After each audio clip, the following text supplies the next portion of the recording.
अस्सलाम वालेकुम friends, royal veterinary clinic की तरफ से आप सबको खुश आमदीद। उम्मीद करते हैं आप सब खैरियत से होंगे। तो फ्रेंड्स, आज हम बात करेंगे डाउनर सिंड्रोम के बारे में। ये एक ऐसी बीमारी है जो कि पैरालिसिस जैसी होती है। तो इसको और बीमारियों के साथ कंफ्यूज करके हम ना ही इसकी डायग्नोसिस कर पाते हैं और ना ही किसी ट्रीटमेंट पे पहुंच पाते हैं, जानवर ज़ाय कर देते हैं इससे। हम इसको फालिज या पैरालिसिस नहीं कह सकते, क्योंकि पैरालिसिस में जो अफेक्टेड लिम्ब होगा या कोई भी पार्ट जो होगा जो अफेक्ट होगा, उसमें किसी भी किस्म की कोई एक्टिविटी नहीं होगी, वो बिल्कुल मफलूज होगा। लेकिन डाउनर सिंड्रोम में पूरी एक्टिविटी ख़त्म नहीं होती। तस्वीर में जो हम आपको एक चतरा दिखा रहे हैं जो कि बिल्कुल एक्टिव है और फीडिंग भी नॉर्मल कर रहा है, लेकिन खड़ा नहीं हो पाता। ये अपनी तरफ से खड़ा होने की पूरी कोशिश करता है, लेकिन जो इसका हाइंड लिम्ब है उसको ये होल्ड नहीं कर पाता। तो इसके अंदर इतनी ताकत नहीं कि ये खड़ा हो पाए। इसको एनर्जी जो है इसकी वो ख़त्म हो चुकी है। ये खड़ा होने की कोशिश बहुत करता है, लेकिन ये नाकाम होता है, गिर जाता है। तो अक्सर लोग जो हैं इसको पैरालिसिस कह देते हैं, लेकिन ऐसा बिल्कुल नहीं है। इसको कंफ्यूज हम कर सकते हैं हाइपोकैल्सीमिया, हाइपोमैग्नीसीमिया, इसके साथ कंफ्यूज करके लोग इसकी ट्रीटमेंट को प्रोलॉन्ग करते जाते हैं।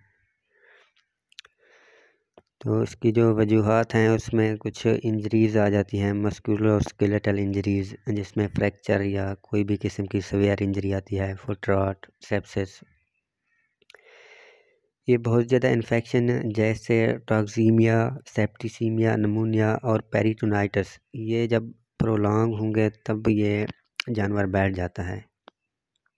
तो इसके अलावा कमज़ोरी, पानी की कमी, थकावट जैसे मुख्तलिफ हालात से मुंसलिक होती है ये कंडीशन।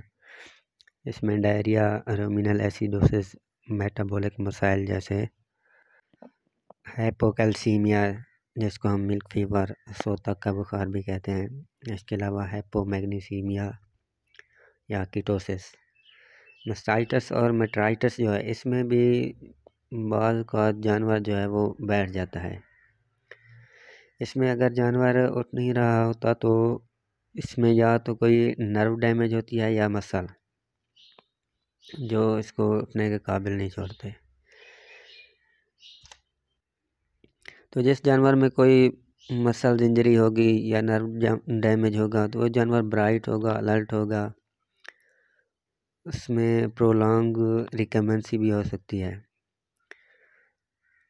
तो अगर 2 बार कैल्शियम देने के बाद भी जानवर नहीं उठ रहा तो इसकी डायग्नोसिस की तरफ जाना चाहिए, फिर से सही डायग्नोस करना चाहिए। अगर आपने ट्रीटमेंट शुरू किया है और 24 घंटे बाद भी जानवर नहीं उठ पा रहा, अगली टांगों से उठने की कोशिश करता है लेकिन खड़ा नहीं हो पा रहा, कुछ जानवर कोशिश करते हैं उठने की लेकिन उनको सपोर्ट देनी पड़ती है, सपोर्ट से जानवर उठने की कोशिश करते हैं और चलते भी हैं। तो आपने उसका चेक करना है कि हिप जॉइंट जो है वो डिसलोकेट तो नहीं हो गया। जानवर एक्टिव है, फीडिंग कर रहा है, टेम्परेचर भी नॉर्मल है, सारा कुछ ओके है, लेकिन इसके बावजूद जानवर उठ नहीं पा रहा। तो आपने पहले अच्छे से उसके जो हाइंड लिम्ब हैं उसको चेक करना है, कहीं पे कोई डिसलोकेशन, कोई इंजरी, कहीं पे पल्पेशन के दौरान जैसे आप चेक करते हैं, इंस्पेक्शन करते हैं, कहीं पे पेन फील करता हो, तो ये सारा कुछ चेक करना है आपने। उसके बाद डायग्नोस करनी है। जब आप डायग्नोसिस कर लेते हैं तब आप जाके कोई अच्छा सा ट्रीटमेंट भी दे सकते हैं। ऐसे हिट एंड ट्रायल वाले जो मेथड होते हैं वो अक्सर नाकाम हो जाते हैं। तो इसमें जानवर की जो हार्ट रेट है वो भी नॉर्मल होती है, ब्रीदिंग भी नॉर्मल होती है, यानी सांस लेने में किसी भी किस्म की कोई दुश्वारी नहीं हो रही होती। इसके अलावा नॉर्मल डेफिकेशन एंड यूरिनेशन। तो protein urea indicate muscle damage, जो उसमें बहुत ज़्यादा मसल डैमेज हो जाता है जब प्रोटीन लॉस हो रहा हो यूरिन में। तो हम इन्हें इसकी तशख़ीस करनी कैसे है? सबसे पहले तो हमने एटियोलॉजिकल डायग्नोसिस करनी है। उसके अलावा जो ऑनर होते हैं उससे हमने हिस्ट्री, जो अलामात ज़ाहिर होती हैं उनको चेक करना होता है। हिस्ट्री बाज़ औक़ात लोग सही नहीं बता रही होती, हिस्ट्री के बगैर डायग्नोसिस मुमकिन नहीं होती। इसके अलावा टेम्परेचर चेक करना है।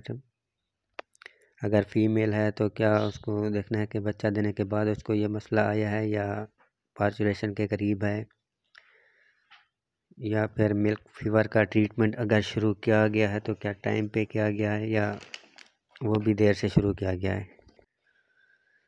तो जानवर की टांगों पे इंजरी को चेक करनी है।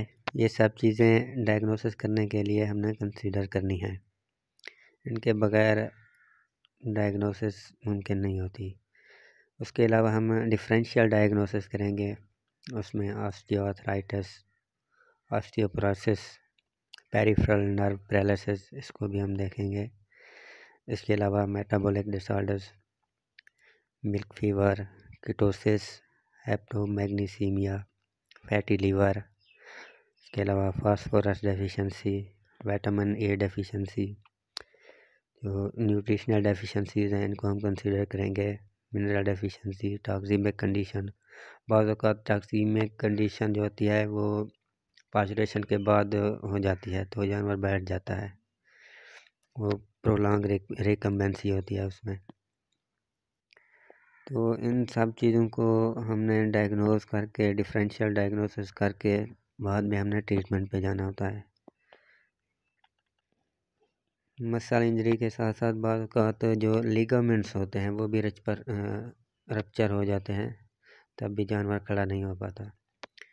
तो जो डाउनर सिंड्रोम है और हाइपोकैल्सीमिया और इसके अलावा हाइपोमैग्नीसीमिया, इनमें हमने चेक करनी है क्या डिफरेंसेस हैं, डिफरेंशियल डायग्नोसिस करनी है। जो हाइपोकैल्सीमिया होगा उसमें जो एनस होगा वो ओपन होगा जानवर का। डाउनर सिंड्रोम में ऐसा नहीं होगा। डाउनर सिंड्रोम में जानवर जो है वो बिल्कुल नॉर्मल फीडिंग पे भी होगा, डेफिकेशन यूरिनेशन बिल्कुल नॉर्मल होगी। तो इसके अलावा आपने वो चेक करनी है, बेडिंग चेक करनी है। अगर जानवर एक ही साइड पे बैठा हुआ है तो उसकी साइड चेंज करनी है बार बार, अगर ख़ुद साइड चेंज नहीं कर सकता। तो बेड सोर्स भी हो सकते हैं, उनको भी देखना है।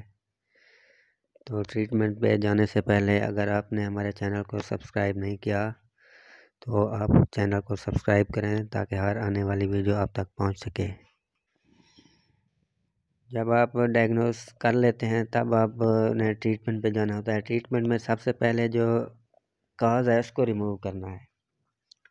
जब आपको काज का ही पता नहीं है तो आप ट्रीटमेंट पे जा ही नहीं सकते। तो ट्रीटमेंट में जो होगा वो सिम्टोमेटिक होगा, उसमें कोई स्पेसिफिक ट्रीटमेंट में नहीं होगा।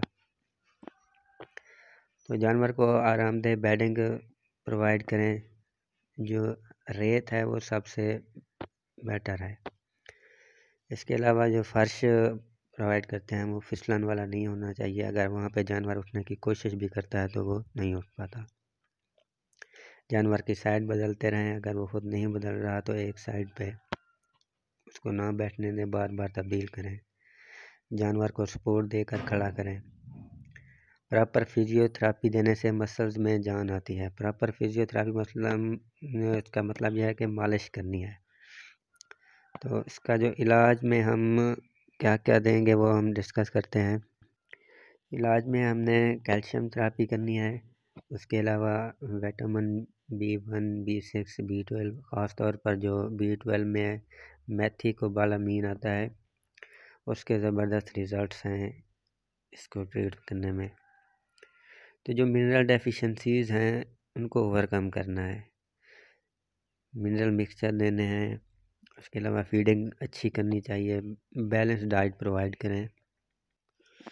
इसमें इंजेक्शन आप इस्तेमाल कर सकते हैं टोनोवेट। उसके अलावा चैनों को भी इस्तेमाल कर सकते हैं।